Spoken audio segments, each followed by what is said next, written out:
So good morning, Unity of Medina. We are so glad you're able to join us today from home. We have a great service ready for you, and I may even do a little bit of singing.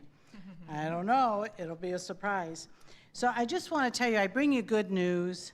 Reverend David is feeling perfection, wholeness, and health, and that's the consciousness that we carry in unity when we're healing, perfection, wholeness, and well-being. And so for that, we're very grateful. We're also grateful for Reverend Linda Stalvey, Karen, Wendy, and Raina for giving us so freely last week. It was a beautiful, beautiful service, Linda. And we really opened our hearts, and you reminded us of gratitude, the gratitude we have for unity, to know that we're all about spiritual growth and teaching spiritual principles. We encourage transformation and a full awakening to the spiritual idea that we are children of God. So I'm so grateful to be back at Unity of Medina. I've been serving at Unity Center, Spiritual Center in Westlake. As their minister has left that position, Reverend Joanne has gone off on a sojourn. They are in search of a new minister, and so I was there. Reverend David blessed my service there with his generous spirit. So glad to be back at Unity of Medina. So today we have Reverend Linda Stalvey, and she's going to serve us with our meditation and our Sunday morning message. And I'm so looking forward to that. Linda, we're so grateful to have you here today. And your focus is on oneness. Am I understanding that? Or okay, that's good. That's good. So anyway, welcome, and we will look forward to that.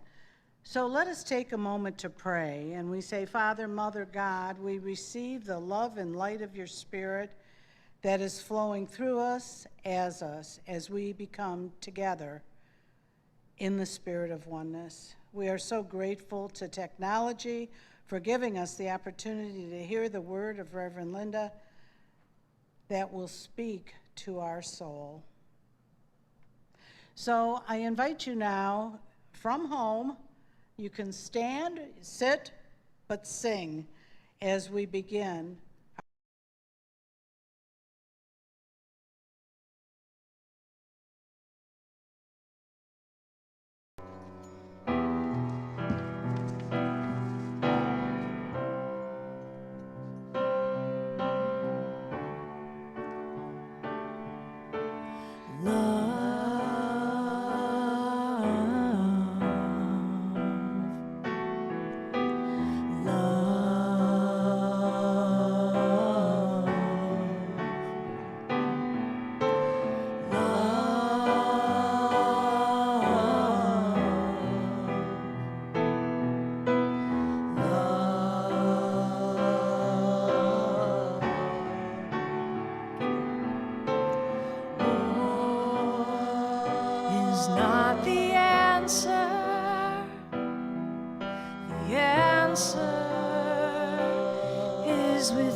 is within you.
Integrity. We act with integrity by building trust and ensuring the highest good for all. Joy. We sizzle with enthusiasm for life. Acceptance. We mirror God's unconditional love and accept one another. Love. We behold the divine truth in everyone.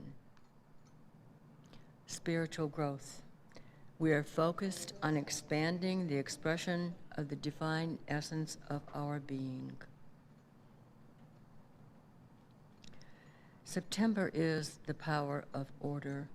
As I light the green candle, please read the affirmation on the screen for order.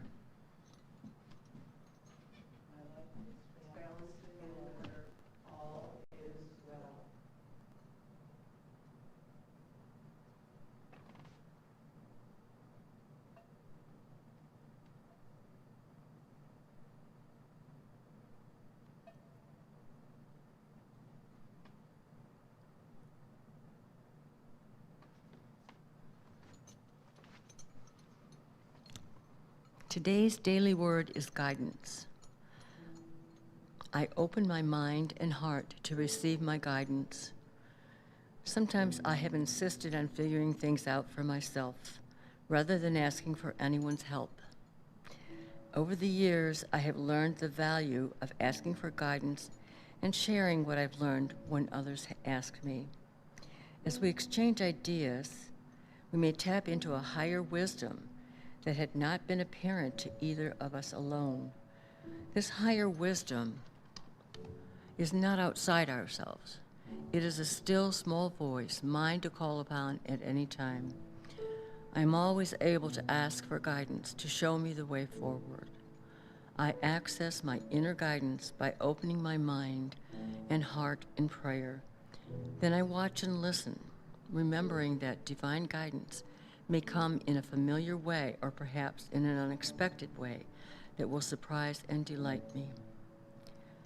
Today's passage is taken from Isaiah 55:9. For as the heavens are higher than the earth, so are my ways higher than your ways, and my thoughts than your thoughts. And now Angie will prepare us for meditation.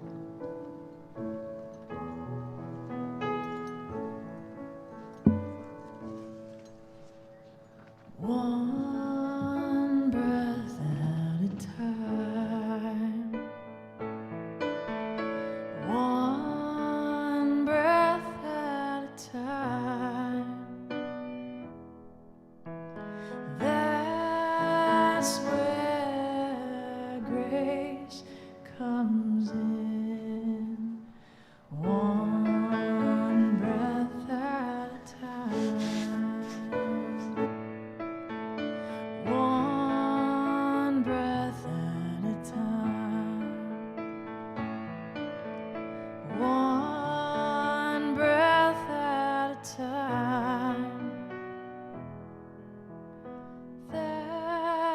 that's where grace comes in.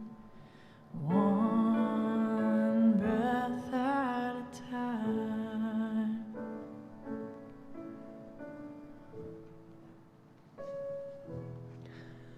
As we prepare for meditation today, I would invite you to clear anything that you may have in your lap and plant your feet firmly on the floor.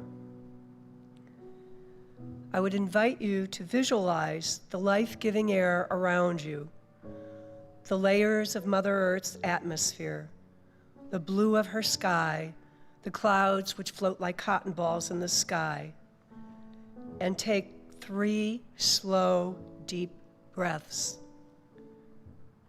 Breathing in with a slight pause and breathing out. Breathing in again with a slight pause and breathing out.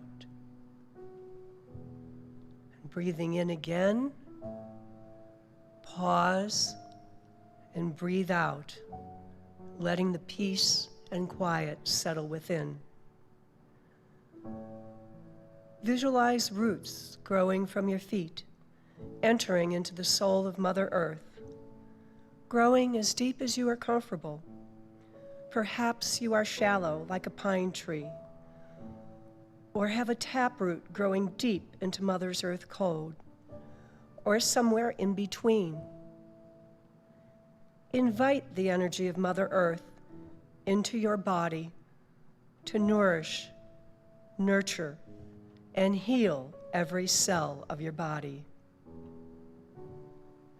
Feel her energy in your feet, legs, abdomen, chest, arms, and head throughout your entire body. Feel yourself securely and lovingly connected to Mother Earth. Your existence is on and through her. Take a moment to feel gratitude for Mother Earth. And now take a moment to recognize her pain.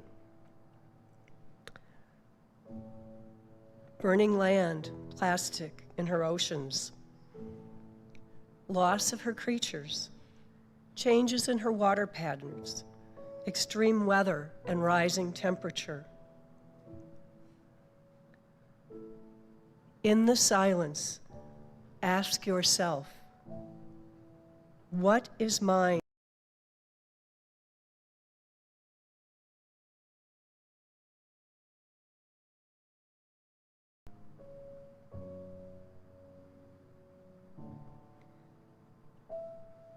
Thank Spirit for your inspiration.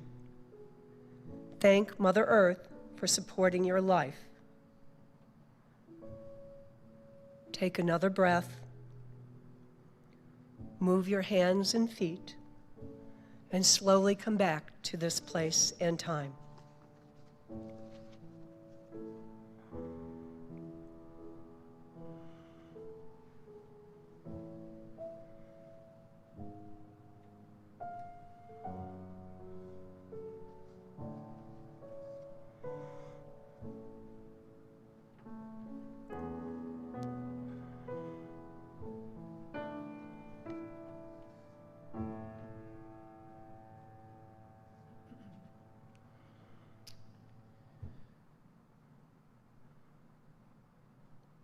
So I picked a song today that is called Unshakable Thought that I thought might fit well with the message. This is a song I wrote. I once looked up the definition to eyes, and the definition was global ministries, and I thought that was pretty cool. So then I wrote a song.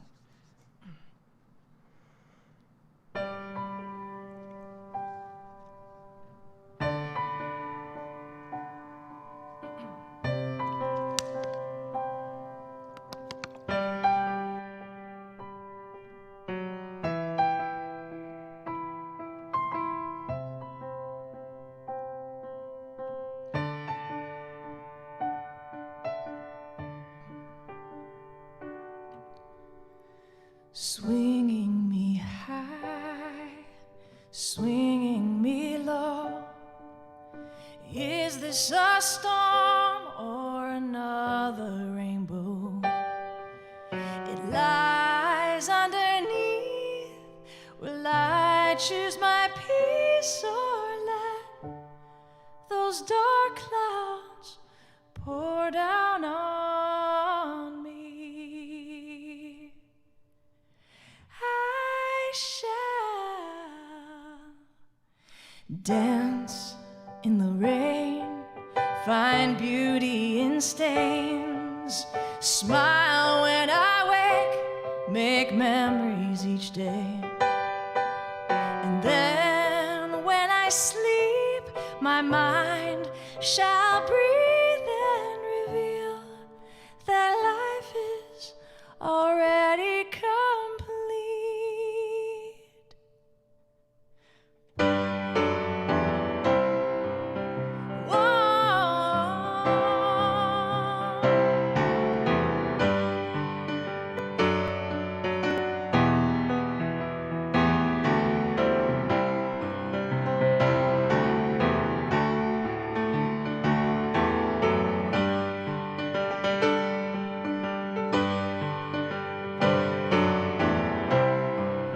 Global ministries are the windows we're tied. So fill this gray matter with unshakable fire.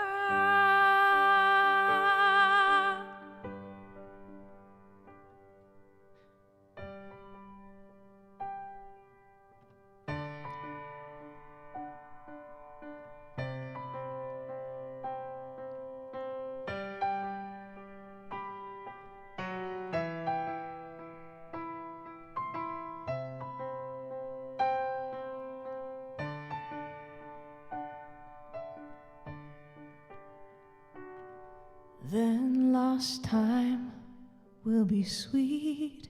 Each minute I'll keep stored in my heart for when I am weak. I can return to all that I've learned and give the best of me.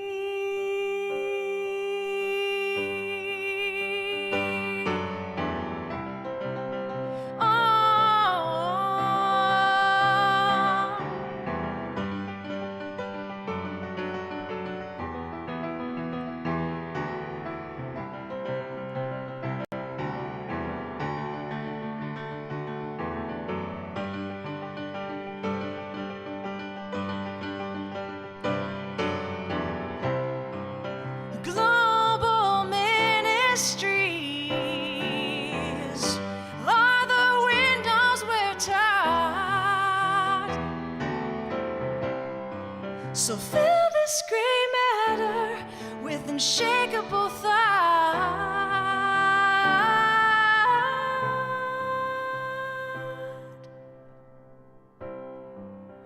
Fill this gray matter with unshakable thought.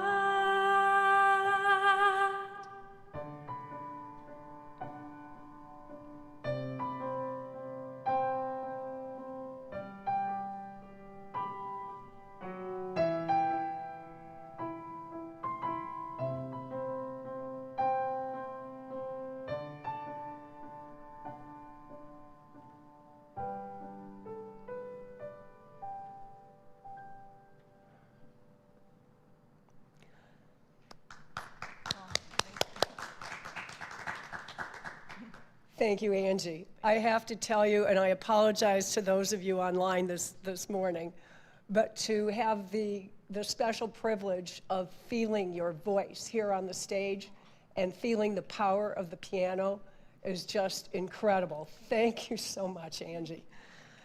And thank you also to Donna.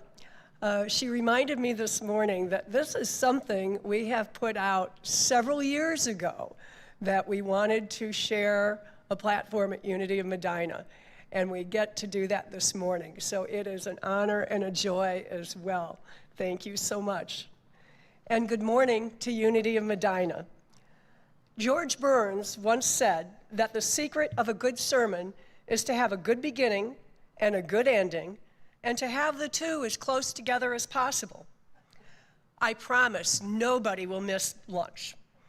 I also promise that the next 15 minutes or so, there will be no sermon, just prayer, as we are celebrating the World Day of Prayer. And I will explain that further in a few minutes. So please stay with me. In the email for our August 22nd service, Bee's Earth blurb made its debut. Bee said, "Hi, I'm Bee, and I love Mother Earth. Thank you for helping me help Mother Earth." Well, Bee, I'm going to try to help you help Mother Earth today as we celebrate the power of prayer. And I'm inviting your church community to join in prayers for Mother Earth. Let me chat about prayer for a minute. Well, my days in Unity choirs at Medina and Unity of Fairfax were short-lived, and singing is something I find very challenging. I love music. As I prepared for today's talk, this song kept rolling through my mind. I'm sure you will recognize it. I was going to recite it and not sing it, and Angie, very nicely and with a lot of effort, is going to sing this song for me, and I'm sure you all will recognize it.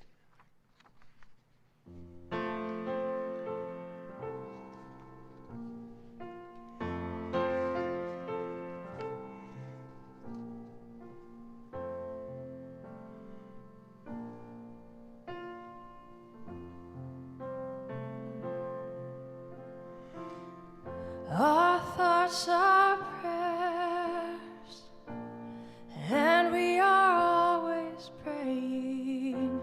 Our thoughts are prayers. Listen to what you're saying.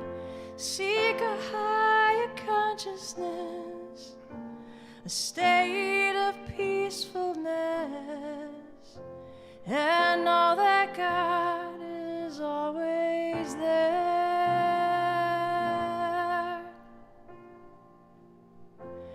And every thought becomes a prayer.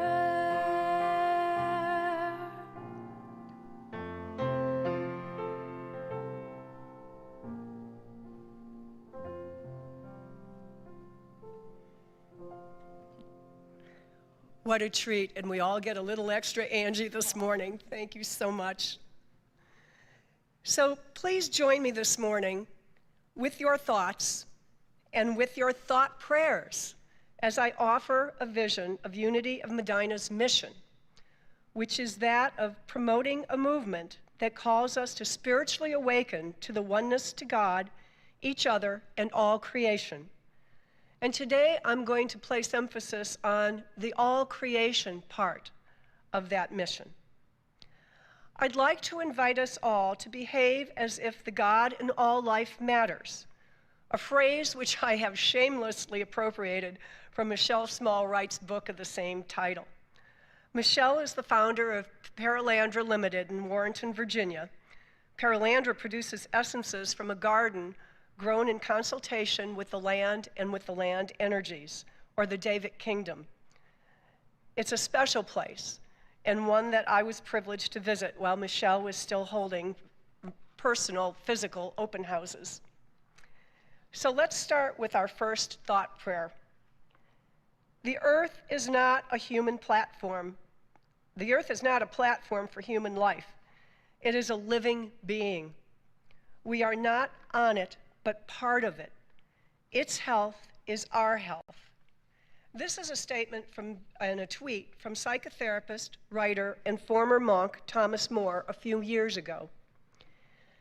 He is not the only person to propose that Mother Earth is a living being. Dr. James Lovelock in the 1960s proposed the Gaia hypothesis, which states that Earth appears to behave like a living organism, and that the planet's living organisms act together to regulate the global environment. This idea is certainly not a new one. It goes back even further and is understood as reality by the indigenous people. Chief Seattle, a Suquamish and Duwamish chief who lived between 1786 and 1866, said, and I quote, "Humankind has not woven the web of life. We are but one thread within it. Whatever we do to that web, we do to ourselves. All things are bound together. All things connect." Think about our creation story. All creation is a thought of God or Creator. As such, all creation is part of the divine. May not all creation have a spark of beingness? From us humans to one-celled organisms and everything in between, and yes, even viruses. It's mind-boggling to think about it. While we might want to understand this logically, do we always act as if all creation is connected? Are we in right relationship with our planet and all that call it home? If we develop a relationship with nature and the planet, might we not be taking steps to heal the planet? We understand thought is the first step to manifestation. Mother Earth, as a living being or organism, is struggling for health with the radical effects of climate change. According to the Washington Post, 1 in 3 Americans experienced a weather disaster this summer. If we look at the state of the planet today, it is evident that climate change is here. We are losing species daily due to habitat destruction. The ice caps are melting. Water flow patterns like the Gulf Stream are shifting. And the planets, parts of the planets, are without water and are burning. Life on this planet may be in a precarious position. So, how can we help Mother Earth? Here's thought prayer number 2. I'm suggesting that we, at least for this moment, think and pray about relating to Mother Earth as if she is a conscious being. Perhaps looking at our similarities might help us to do that. So, how does Mother Earth compare to us? Her respiratory systems are the trees and the biodiverse intact forests, like the rainforests. We have lungs. Her circulatory system are her oceans and rivers. We have miles of blood vessels and a heart. Her digestive system is the production of energy from the sun, and waste is the decomposition of her matter. Our digestive system processes food into energy, and we excrete waste. Her musculoskeletal system is her mountains and valleys and geology. Ours is our skeletal system and all the muscles which allow us to move. Her nervous and reproductive systems depend on biodiversity and chemical balance. Ours do the same. There are some similarities there. Winona LaDuke is a member of the Ojibwe tribe and an ecological activist. In her book, To Be a Water Protector, she says of water and indigenous people, "We have known for a long time that water is alive. Water can hear you. Water can sense what you are saying and what you are feeling. Give it love." Dr. Masaru Emoto, in The Hidden Messages of Water, says that the ultimate message from water is to look at ourselves, that water is a mirror reflecting our mind. He shows in vivid photos of ice crystals the effects of words and prayers on the water. From stunning snowflake-like crystals to deformed blobs, water reflects our words and feelings. I was fortunate to see Dr. Emoto in Pittsburgh when I first moved to Medina back in 05-06 time. And he does some stunning work with the water. This first slide that you see is a slide of Dr. Emoto and several people praying over a polluted river and the results of what that prayer did to the water through the ice crystals. And he also had several slides. There's going to be four of them in a row here that I'm going to show you. This one was also interesting. This one was exposed to the words, "I will kill you, and you are a fool." And if you look at that photograph, you can almost see a man with a gun in the middle of that photo. The consciousness of water. There's another slide that shows the effects of water being exposed to heavy metal music. I know some like heavy metal music, but this is what it can do to the water in your body, so just be aware. And on the last slide, we have a slide of gratitude. So when we express our gratitude toward ourselves, toward each other, to Mother Earth, this is what we are physically doing to ourselves. It's a pretty powerful lesson. Thought prayer number 3. Mother Earth is about 70% water, and so am I. So take a moment to send love to the water within and the water without. It's interesting to look at mythology as well and to see the representations of the elemental energies. Water comes in as undines, gnomes are earth, sylphs are air, and salamanders are fire. Might these elements also be alive and sense what we say and feel? Food for thought. Many groups believe this is so. So that is thought prayer number 4. Sometimes I think it's easier to envision our oneness or relationship with the non-human world than it is to relate to some of those that we walk the planet with. For those of us that have dogs, we know why their name is God spelled backwards. We know they have consciousness and feelings, and they relate quite intimately with us. They are part of our families. While I don't have personal experience with all the domestic animals, I do know that people feel the same way about their cats, horses, and even reptiles and amphibians. It seems like further down the taxonomic scale we go, the harder it might be to envision that oneness. But if we acknowledge the oneness of creation, these too have that spark of the Creator within. In the creation story in Genesis, all plants and creatures of land and sea are created before man, and man is given dominion over creation.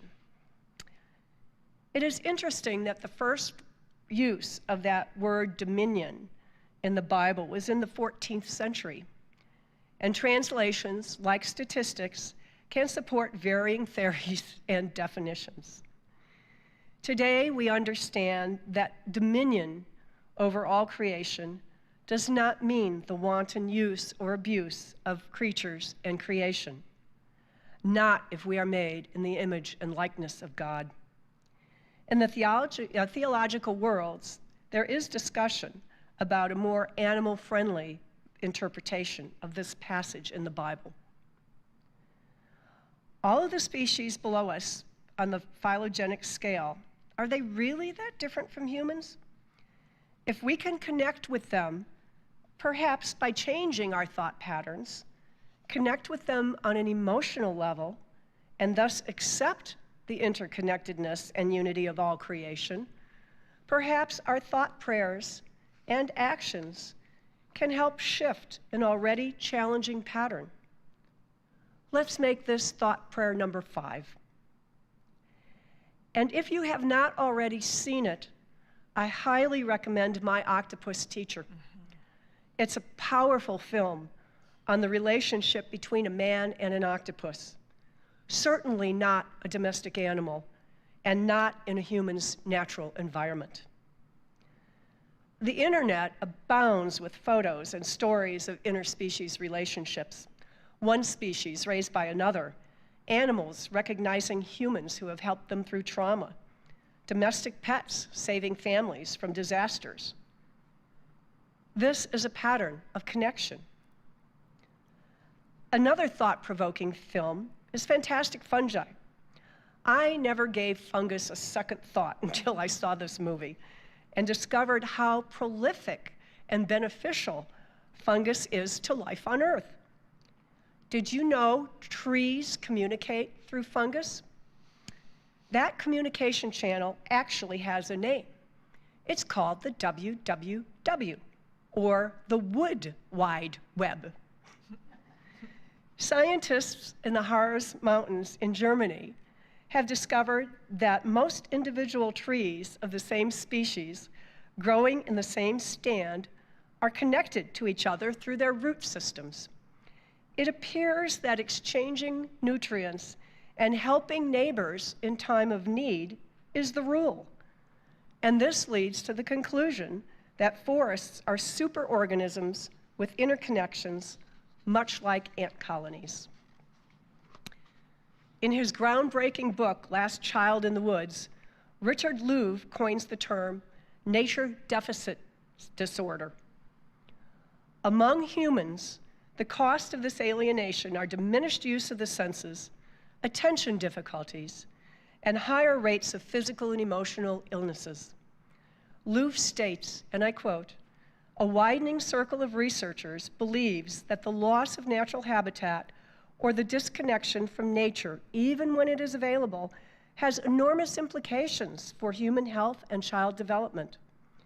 They say that the quality of exposure of nature affects our health at almost a cellular level."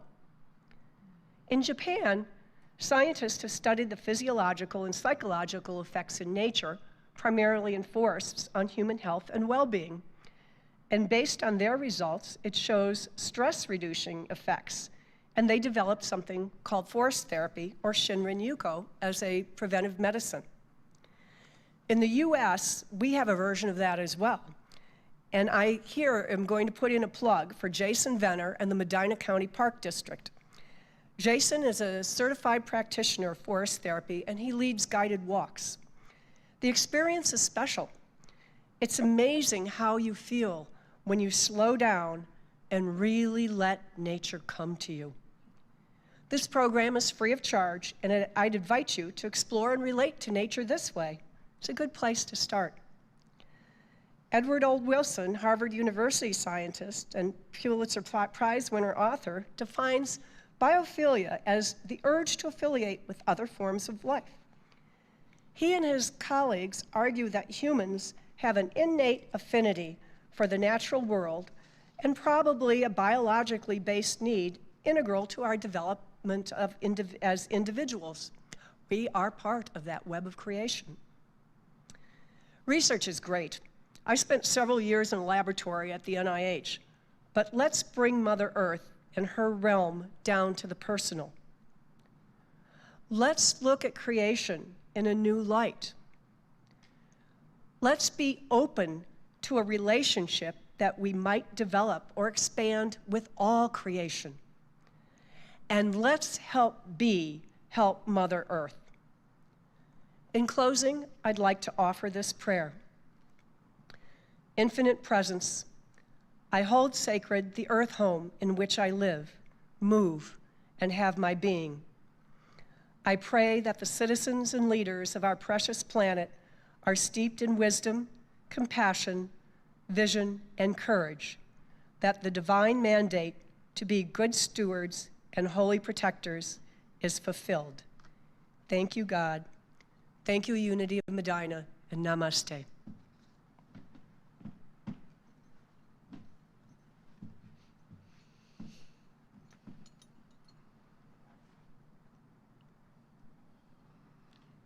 So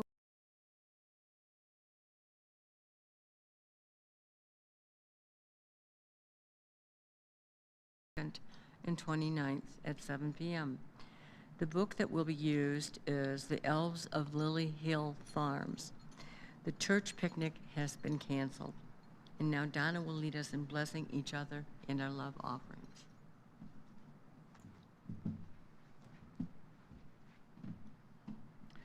Well, thank you, Linda, for that oneness with nature. And it goes right with Nancy Williams' class, which is great. I'm reading that book, and it's amazing about how we have lost our communication and our oneness with nature and how important that is for all of us and our spiritual growth. So now I ask, I know we're at home, so however you give your love offerings to Unity of Medina, how important it is that we support this ministry. There's so many good things happening, and I'm so glad to be a part of it. So if you would at least hold your love offerings in your heart or your hands, or as John put it, in the basket in front. Let's say our offering together, our blessing together. Divine love, as me, blesses and multiplies all that I am, all that I have, all that I give, and all that I receive.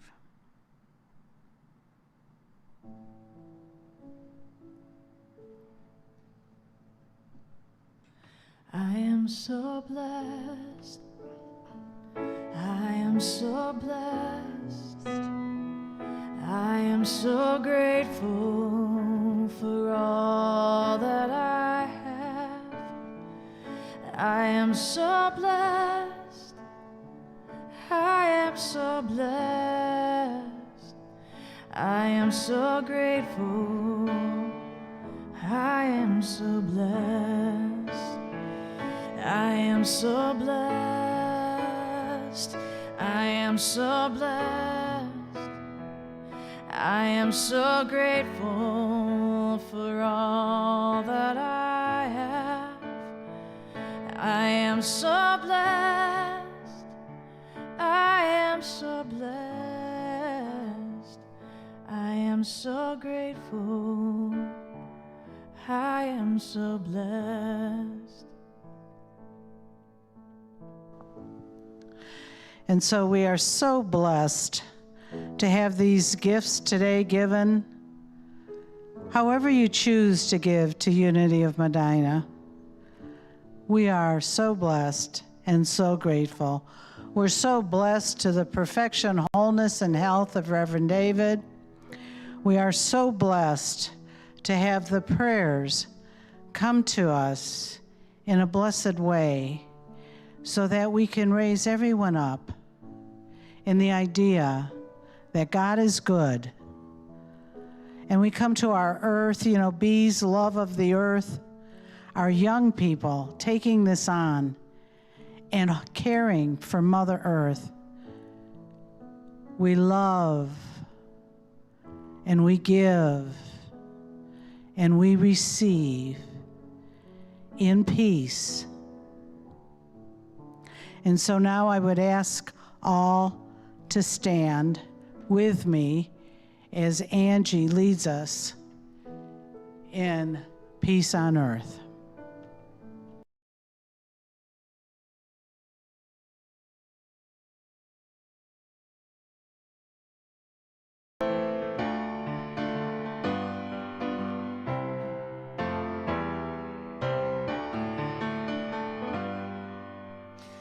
Let there be peace on earth, and let it begin with me. Let there be peace on earth, the peace that was meant to be, with God as creator. United all are we. Let us walk with each other in perfect harmony. Let